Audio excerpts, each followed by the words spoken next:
Le discours sur les anges qui a pris consistance autour de la personne du Padre Pio à cause de ses rapports habituels et directs avec les anges doit être approfondi. Il avait le don de prévoir les événements futurs ainsi que celui de connaître ce qui pouvait se passer loin de lui.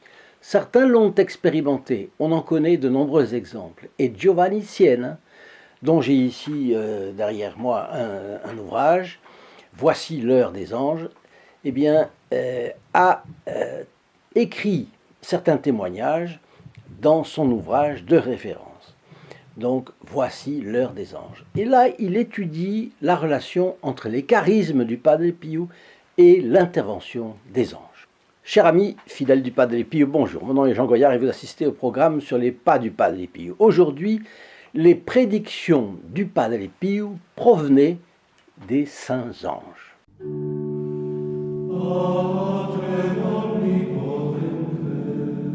À vous qui découvrez cette chaîne, sachez que son objectif est de répandre à grande échelle la vie foisonnante des miracles de Saint Pio de Pietrelcina. La mission de ce grand moine capucin, donné par Jean-Paul II comme modèle aux prêtres de notre époque, est d'arracher les âmes aux griffes du diable. Et nous diffusons, bien sûr, sa photographie gratuitement et franco de port pour amener sa présence consolatrice dans le maximum de foyers, mais en ce moment, nous vous offrons, et c'est tout à fait exceptionnel, ce petit livre de la confession dans le sillage du Padre Pio, avec des pensées pieuses de notre bon capucin, certaines choses qu'il a rédigées, et en tête, la lettre de recommandation de Monseigneur Athanase Schneider, évêque auxiliaire d'Astana, au Kazakhstan, parce que maintenant ça s'appelle non plus Astana, mais Nour-Sultan depuis 2019. Si vous le souhaitez, ce livret sera dans votre poche ou votre sac, voyez, un petit compagnon de tous les instants. Pourquoi ? Nous venons d'en éditer 40 000 exemplaires et ils sont déjà quasiment attribués. Mais il en reste, bien sûr, et nous l'enverrons gratuitement à vous, pour vous-même ou un de vos proches. Si vous avez quelqu'un, vous pouvez le lui donner. C'est gratuit et franco de port. Il vous suffit de téléphoner au 08 05 36 08 47. Appel gratuit depuis la France métropolitaine, coût d'un appel local depuis les Dom-Tom et depuis le Canada, composez le 1 844 398 88 67. C'est un livre très maniable, très pratique, mais de temps en temps on peut le reprendre. C'est une occasion de se rapprocher du bon Dieu à chaque instant. Dans la journée, il peut tenir lieu de méditation. C'est vous verrez, c'est très facile. Très facile et très large comme spectre. Alors venons-en aux fioletti du jour. Le Padre Pio avait annoncé le nombre d'enfants qu'aurait Giovanni Siena avec sa femme. Donc il avait cette capacité, ce charisme de prévoir les événements à l'avance. Et Giovanni Siena raconte qu'il a un jour exposé à notre capucin un projet qui étant lui-même était honnête. Je pense que c'était pour gagner de l'argent, je pense que c'était un projet professionnel. Il était honnête, il était facile à réaliser, et il ne semblait comporter aucun danger ni complication. Donc lui-même n'y aurait rien risqué. Et à son grand étonnement, le Padre Pio l'a détourné de son exécution par une réprobation que Siena a vraiment trouvé excessive, surtout à cause du côté dramatique de l'expression qu'avait employée le Padre Pio. Le Padre Pio lui avait dit « Mais qui donc te pousse à faire cela ? Malheureux ! Malheureux si tu le faisais !» Évidemment, Giovanni Siena ne l'a pas réalisé, il s'en est détourné. Il a obéi sans comprendre. Eh bien, il dit « Le Padre Pio a eu raison de s'y opposer. Le temps lui a donné raison, puisqu'après quelques mois, les événements ont évolué de telle manière que si j'avais réalisé son projet, dit l'auteur du livre, je m'en serais amèrement repenti. » Vous voyez comme le Padre Pio avait ces genres Était-ce des visions? Vous allez voir que non. Saint Thomas d'Aquin explique que les anges sont généralement les ministres et les interprètes des prédictions célestes. Saint Thomas. Et le père jésuite Denis Petot, qui vivait à la fin du XVIe et au début du XVIIe siècle, théologien auquel on doit l'un des meilleurs traités sur les anges, qui s'appelle d'ailleurs De Angelis en latin, à l'époque où tout était en latin, eh bien, le père Petot défend la même thèse.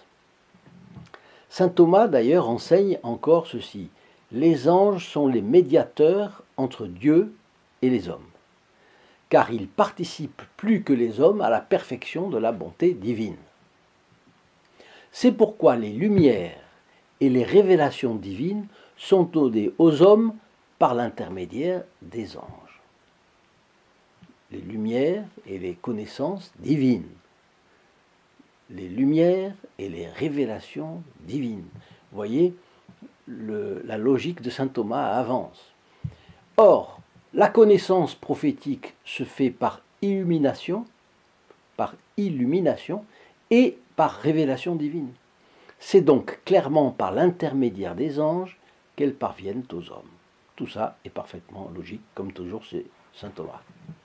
Alors je vais vous donner un exemple concret d'une prédiction du Padre Pio concernant toute la péninsule italienne et plus précisément la situation de l'Église catholique dans la péninsule. Mais avant, juste un mot sur un groupe d'amis que j'ai, le groupe des protégés du Padre Pio. Ce sont des fidèles de notre chaîne qui rendent possible la production de ces vidéos et je les en remercie. Maintenant, chaleureusement, encore une fois. Parce que toute seule, notre équipe ne pourrait absolument pas entretenir la flamme. Dans les 95 000 foyers qui reçoivent nos vidéos, parce qu'il faut les produire, il faut faire des recherches, il faut étudier, il faut mettre dans les ondes, et puis il faut faire les petites présentations qui donnent envie aux gens de cliquer dessus. Il faut aussi faire de la publicité sur les réseaux sociaux, dans tout ça. Tout ça se fait grâce aux protégés du Padre Pio. Pour mieux les connaître, je vous invite à cliquer sur le lien affiché sous la vidéo ici, www.st-padre-pio.fr, et à vous laisser guider. Vous verrez l'apostolat qu'ils réalisent et les bénéfices spirituels qu'ils reçoivent. Et plus simple même, composez un des numéros de téléphone déjà mentionnés et puis notre secrétariat répondra à vos questions. Alors, pour s'arrêter sur un exemple de prophétie ou de prédiction du Padre Pio dans de sombres circonstances pour l'Église et l'Italie, rappelons les jours qui ont précédé le fameux 18 avril 1948 en Italie. Eh bien, c'était un jour d'élection extrêmement disputé entre deux camps, celui des communistes auxquels s'adjoignaient les socialistes et celui des démocrates chrétiens en face. Le Padre Pio a-t-il donc fait de la politique? Non, pas du tout, mais vous allez comprendre la situation très délicate dans laquelle on lui a demandé son avis. La péninsule italienne était à l'époque une préfigure de l'Europe du futur. Rappelez-vous, 1948, 3 ans après la fin de la guerre. À son nord-est, elle touchait la Yougoslavie du dictateur Tito, donc le bloc sous influence soviétique. L'Italie était le pays d'Europe le plus catholique par son histoire, par sa pratique religieuse et par la situation prépondérante, bien entendu, de Rome sur son territoire. Si ce pays basculait dans le bloc de l'Est, un entraînement était inévitable sur plusieurs pays occidentaux. Et ces élections dépassaient largement donc la politique. Le véritable enjeu était un enjeu religieux. C'était la religion catholique. Et soucieux de la préserver, le Vatican suivait les événements de près. Les démocrates chrétiens, conduits par Alcide de Gasperi, traversaient une crise interne qui engendrait une méfiance populaire vis-à-vis de leur camp. Entre parenthèses, ce sont ces élections qui ont inspiré les aventures de Don Camillo, faisant face dans un village de la plaine du Pô au maire communiste Pépone. Ça a été tourné d'une manière un peu distrayante, et le rire. Mais là, ce n'était pas du tout risible, cette élection était très, très, très tendue. Par l'intermédiaire d'un homme de confiance, Pie XII demanda un conseil au Padre Pio. Qu'est-ce qu'il faut faire? Comment ça va être?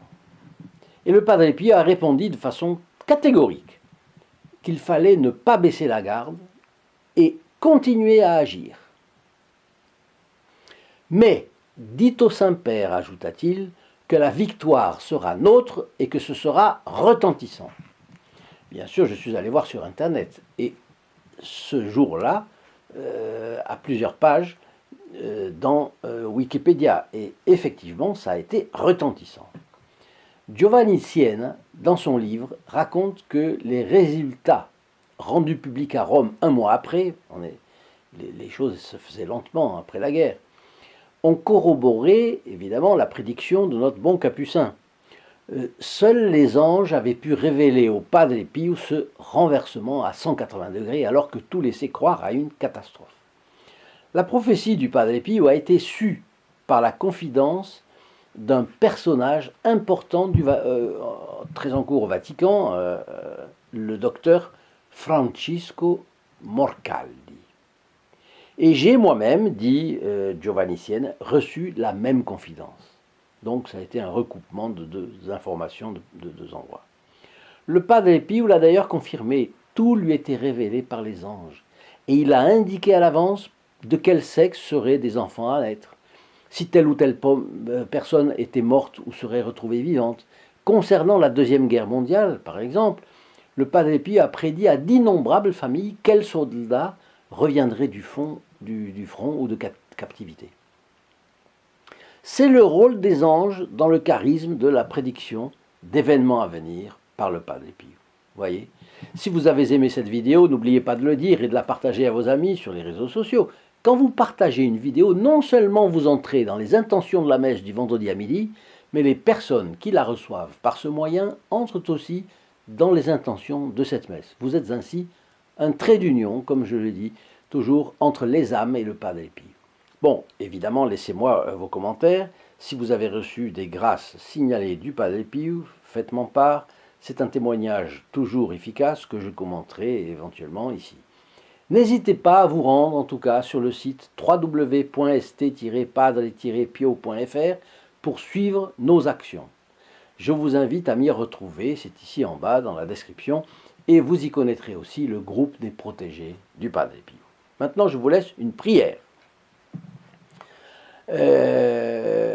C'est une prière à propos de l'aide, pour obtenir l'aide des anges gardiens. Et c'est tiré d'un livre dont le titre anglais est The Golden Book of Prayer du professeur Edson José Reis. Mon Seigneur et mon Dieu, vous nous avez accordé l'indicible faveur d'avoir à nos côtés l'un de vos serviteurs pour notre protection permanente. Faites-nous la grâce à travers lui de vous connaître toujours mieux et de vous aimer toujours plus ardemment et avec une fidélité toujours plus grande, de suivre, même dans l'obscurité, votre très sainte volonté.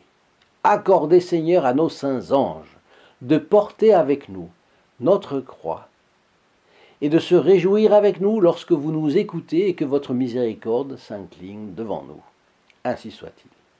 Chers amis fidèles du Padre Pio, je vous souhaite une très bonne journée et je vous dis à bientôt, si ce n'est à demain, à très très bientôt. Au revoir.